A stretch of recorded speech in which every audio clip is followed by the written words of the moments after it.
It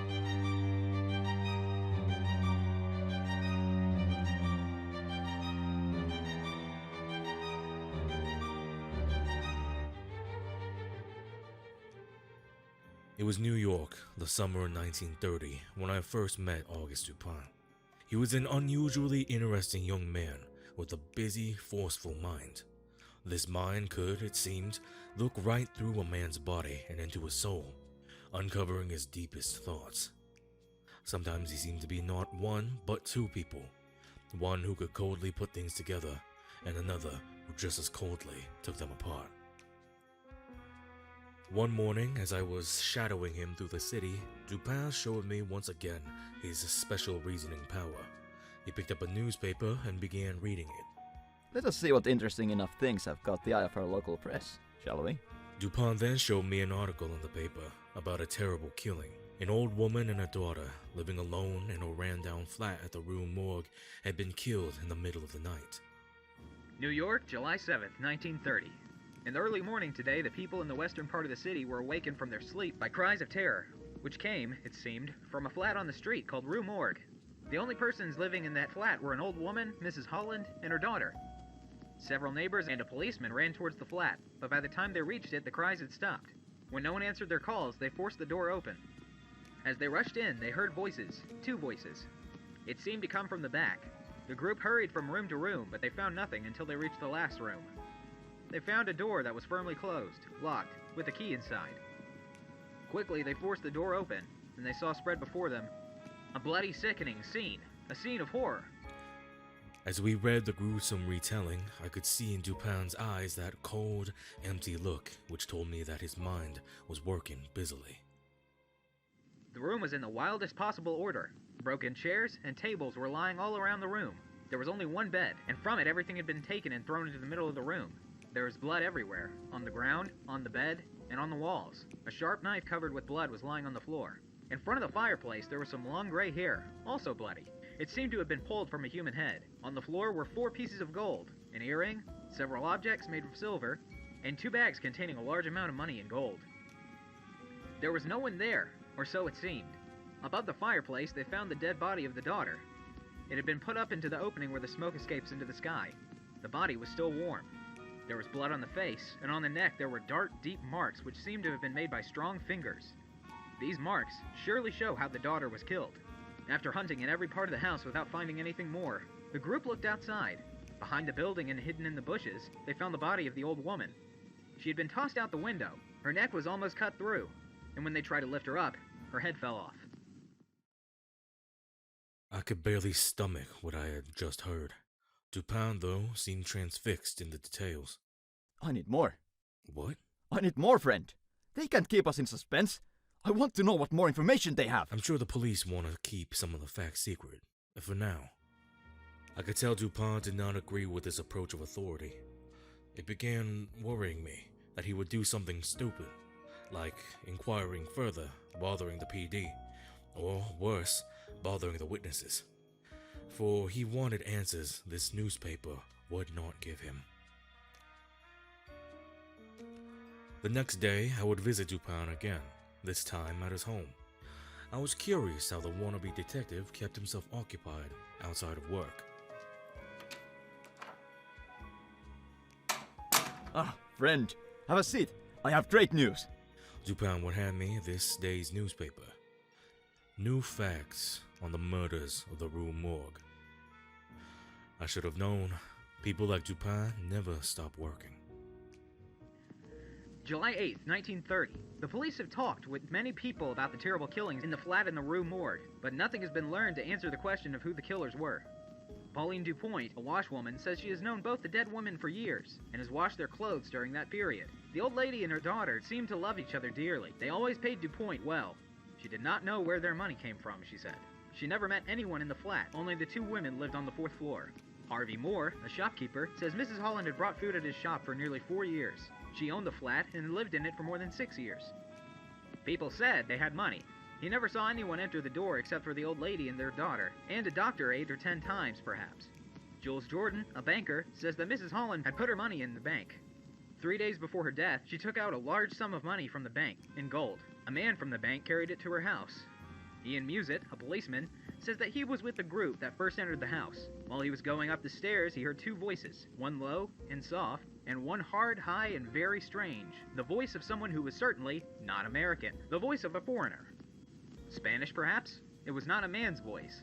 He could not understand what it said, but the voice said, in English. Alfonso Garcia, who is Spanish and lives in the Rue Morgue, says he entered the flat but did not go further in. He was nervous and he was afraid he might be ill. He heard the voices. He believes the high voice was not that of an English speaker. Perhaps it was French, but he doesn't understand French, so he wasn't sure. Others who had entered the flat could not agree on the language that they thought they heard. Some say it was Italian, others French, some Spanish, but they could all agree on words spoken in English.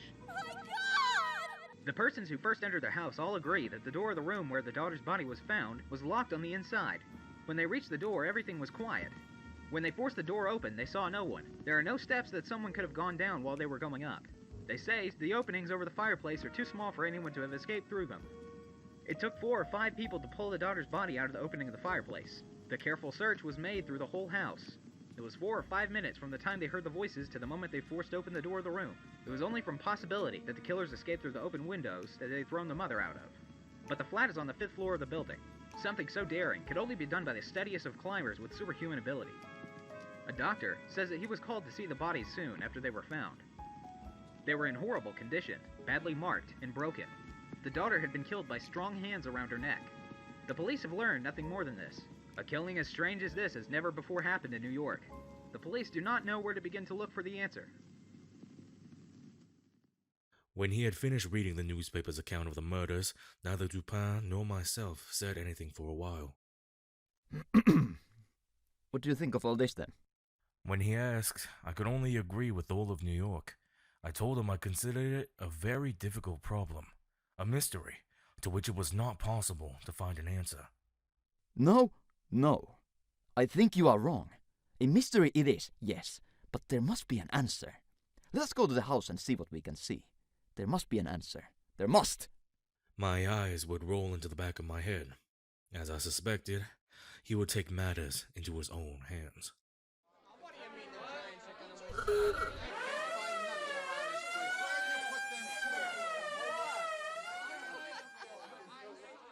On a bustling street in the afternoon, we reached to the Rue Morgue. It was easily found, for there was a crowd gathered outside looking at it. The police made an effort to keep people from entering. Before we could sneak in, Dupin took a walk around the building, and Dupin carefully looked at the neighboring flats above and below the murder scene. I could not understand the reason for such great care. We came again to the front of the house and snuck inside, unseen by the police. We went up the stairs into the flat. The people had left the room as they had found it. I saw nothing beyond what the newspaper had told us. Dupin looked with great care at everything, the walls, the fireplace, the windows. Then we went home. Dupin said nothing until the next morning when I visited him again. Coffee? No, thank you. How do you expect to stay awake? I got rest. I mean, for the rest of the day. I would smile, then take a cup of coffee. It was better to entertain the man I would be spending the entire day with. Had you not noticed anything especially strange about what we saw, the flat in Rue Morgue? Nothing more than we both read in the newspaper. Tell me, my friend, how shall we explain the horrible force, the unusual strength used in these murders? And whose were the voices that we heard? No one was found except the dead women, yet there was no way for anyone to escape. But the very things that the police think cannot possibly be explained are the things which will lead me to the answer. Indeed, I believe they have already led me to the answer. I was so surprised I could not say a word. Dupin looked quickly at the door. Expecting someone? He could only smile at me. Then he began to talk, but as if he was talking to himself and not to me. He looked not at me, but at the wall. I'm certain that the old woman did not first kill her daughter and then kill herself. She would not have been strong enough to put her daughter's body where it was found, and the manner of the old lady's death shows that she could not have caused it herself. A person can kill themselves with a knife, yes, but they surely cannot cut their own head almost off, then drop the knife on the floor and jump out of the window. It was murder then, done by some third person, or persons. And let us now think carefully about the things people said about those voices. Did you notice anything especially strange in what was told about them? Well, yes. Everybody agreed that the high-pitched voice was the voice of an English speaker, but they could not agree about the low voice. Ah, yes, that is what they said. But that was not what's so strange about what they said. You say you have noticed nothing that makes their stories very different from what might have been expected. Yet, there was something. All these persons, as you say, agreed about the high voice, but not about the low voice. The strange thing here is that when an Italian, Frenchman, and Spaniard tried to tell what the voice was like, each one said it sounded like the voice of a foreigner. How strangely unusual that voice really must have been. Here are 4 people from 4 big countries, and not one of them could understand what the voice said. Each one gave it a different name. Maybe the voice came from a country none of them were from. After all, this is New York City, a melting pot. Yes, of course there are other countries in the world. You will say perhaps it was the voice of someone from, say, Russia maybe. But remember, not one of these people heard anything that sounded like a separate word. Here, Dupin turned and looked into my eyes. This is what we learned from the newspaper. This much was enough to tell me what I must look for when we were in the flat in the Rue Morgue. And I found it. As I sat there, drinking the very last of my coffee, Dupin continued to explain his method of madness to me. Let us now take ourselves again, in our thoughts, to the room where the murders were done. What should we first look for? How about the way the murderers escaped? We agree, I am sure, that we do not have to look for anything outside of nature. The killers were not spirits. They were real. They could not go through the walls. Then, how did they escape? There's only one way to reason on that subject, and it must lead us to the answer. Let us look one at a time at the possible ways of escape. It is clear that the killers were in the room where the daughter was found. From this room, they must have escaped. How? Dupin's eyes would twinkle. His teeth crossed over a smile. At first they saw no way out. It had been necessary for the neighbors to break down the door in order to enter the room. There was no other door. The opening above the fireplace is not big enough even for a small animal. The murderers, therefore, must have escaped through one of the windows. The windows? The flat is 5 stories up above a concrete street. No one could survive a plunge that far. Mrs. Holland sure didn't. It may not seem possible for a human. At this point, I was lost. What are you suggesting, Dupin? Only something capable of climbing in and out of those windows could pull off a murder like this undetected.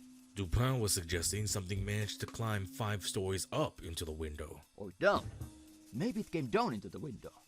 Even so, what animal would be strong enough to climb down a building and murder 2 women? When you and I first came to the flat in the Rue Morgue, we went around the building. At that time, I noted a long thin metal pole, which went from the top of the building to the ground. A storm drain. Here I thought is a way for someone to go up or down the wall, and then to go in or out the window. He would have to be very strong, although certain animals could easily go up the pole. Not every man could do it. This told me more about what the murderer was like, but I still had the question, who? Auguste Dupin was still explaining to me how he found the answer to the question of who murdered the 2 women in the flat in the Rue Morgue. We now knew that it was indeed possible for the killer to go in and again out of the windows, but they would need to climb. Otherwise, one would meet the same fate as Mrs. Holland. And I agree with Dupin when he said that only someone with very special strength and training could have gone up or down the storm drain on the side of the building and thus entered the window. But who the murderer was, we still did not know.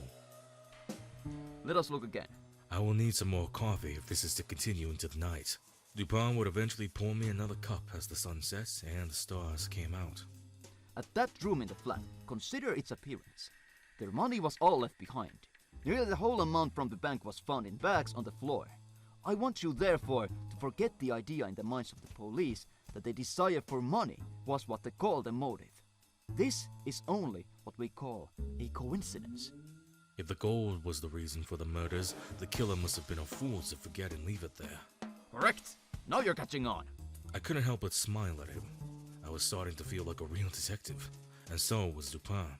I think that there was no reason for these killings, except perhaps fear. Dupin would continue to ramble off his theories. His eyes glazed over from lack of rest. He had become more fetishized by this case than the police. Strength more than human, wildness less than human, a murder without reason, horror beyond human understanding, and a voice which made no sound that men could understand. What result then have you come to? What have I helped you to see? A cold feeling went up and down my back as Dupin asked me the question. A man? Someone who has lost his mind? A madman? A madman? Only a madman could have done these murders. No. My face turned red. Had I embarrassed myself enough to lash out as Dupin would? Look at this drawing I have made. A hand the size of the marks left on the daughter's neck. The doctor said these marks were made by fingers. I held out my hand for Dupin, then placed my hand against the paper. The drawing was twice the size of my hand. Dupin, these marks were made by no human hand. No, they were not. I am almost certain that they were made by the hand of an orangutan. An ape? Indeed. I thought about it, and at once I knew that Dupin was right in everything he said. The size of the hand, the terrible strength, its ability to climb, the wildness of the killings. Those sounds which were a voice but were not words. Everything fit nicely in its place. But then I thought, no, not everything. Dupin, there were two voices. Whose was the second voice? The second voice, yes. Remember we decided only one voice could not be interpreted. But the second voice, this voice spoke only two words. They were, "My God," spoken in English. Those words were an expression of horror, spoken by someone who would later know about the murders. But the American did not help the orangutan to kill. Perhaps the animal escaped from them. Escaped where? It could be anywhere in New York. Anywhere. I could see Dupin was hiding something from me. His eyes were bloodshot, and he had an evil grin across his face. Dupin, why have you not slept? I've been out. Out? Doing what? Dupin would soon walk over to a large curtain in his kitchen. I followed. He grabbed the curtain and dragged it down, revealing a cage. I have captured the killer. I gasped. Next to us, inside the cage, was an orangutan, covered in blood. Dupin, are you insane? Slightly. You have an orangutan in your house. Up, I have the culprit in my house. We must call the police. Not yet. We will need proof this orangutan did the murders. And how do you suppose to do that? Suddenly, someone was at the door. Dupin opened it as if he was expecting them. Because he was. In walked a beautiful woman in a red dress. She was a bit younger than the rest of us. Welcome, Alice. Alice. It's a pleasure. Alice seemed on edge, nervous about something. Please, have a seat. Coffee? No, thank you. I suppose you have come to ask about the orangutan. A very fine animal. I have no doubt that it's a very valuable animal. How old do you think it may be? Oh, I have no way of guessing how old it is, but it can't be more than 4 or 5 years old. Have you got it here? Dupin then stood up and walked back into the kitchen. He rolled the cage into the room, and Alice stood up. My God! We both looked at Alice. That voice. It was the second voice, the exact words of fear that were heard. My baby! Please, what do I owe you for finding him? Let this be my pay. Tell me everything you know about the murders in the Rue Morgue. As quietly as he had spoken, Dupin walked to the door, locked it, and put the key in his pocket. At the same time, he took a gun out of his coat and placed it on the table. The woman's face had become red. She then fell back in a chair, trembling. Her face became quite white, bloodless. She spoke not a word. Her eyes were closed. We are not going to hurt you. I know very well that you yourself are not the killer. But it is true that you know something about him, or about it. Oh, so help me, God. I'll tell you all I know about this, all I know. But I don't expect you to believe one half of what I say, not one half. Still, I didn't kill anyone. It was that animal, the orangutan. Alice went on to explain how she bought the orangutan off a sailor who had been to Borneo. They were going to kill it because it was injured, but she thought she could nurse it back to health and then sell it when it was better. In the end, I brought it back to New York with me. I kept it in my flat, carefully locked up so the neighbors could not know about it. The night of the murders, I came home and I found the animal in my bedroom. It had got free. I don't know how. When it saw me, it jumped out an open window. I tried to follow, but I cannot climb like it can. The animal climbed down and saw a light in the flat below us. Their window was also open, and the animal climbed right in. It climbed right in. I didn't know what to do, so I held onto the drain pipe and I watched the animal through the window. The two women were sitting there with their backs to the windows. They did not see the animal, which was just standing there, watching. Then I heard the first of those terrible cries. She went on to explain. When the animal heard the old woman's cry, it caught her by the hair and slowly wrung her neck, twisting it until it nearly tore off her body. Then the daughter, filled with terror, fell to the floor and remained there without moving, her eyes closed. The old woman continued to scream in fear. She tried to run, but the animal caught her and knocked her down. The animal turned and saw that the daughter was moving, watching it with horror. With fire in its eyes, it rushed to the girl, put its powerful fingers around her neck, and pressed them firmly there until she died. When the girl stopped moving, the animal dropped her body to the floor and looked up. It saw my face in the window. It began to run around the room quickly without purpose. It jumped up and down, breaking the chairs, pulling the bed to pieces. Suddenly it stopped and took the body of the daughter and, as if to hide it with terrible strength, it put the body above the fireplace. All this time I was hanging from the pole, filled with horror. It seemed I'd lost the power to move. But when I saw the animal coming toward the window with the old woman's body, my horror became fear. I went quickly down, sliding violently down the pole and landing hard on the ground. Splat! The old woman would land dead on the city street, next to Alice. I ran and I didn't look back. I ran! Oh my God! My God! Months later, the chief of police would still not admit the outcome of the case. He was not happy that the answer to the mystery of the killings had been found by someone who was not a policeman. He said that people should keep to their own business. As for Detective Dupin, he had this to say. Let him talk. He'll feel better for it. And he's a good fellow, but he makes things less simple than they really are. Still, people call him skillful and even wise. I think they say this because of the way he explains, carefully, fully, something which is not here or there or anywhere, and says not possible about something which is there before his eyes. New York City. New York City it was, in the summer of 1930. There I first met that strange and interesting young fellow, Auguste Dupin. I originally thought Dupin to be nothing but a washed-up hobbyist of a craft long forgotten, playing detective like those played in marvelous French films.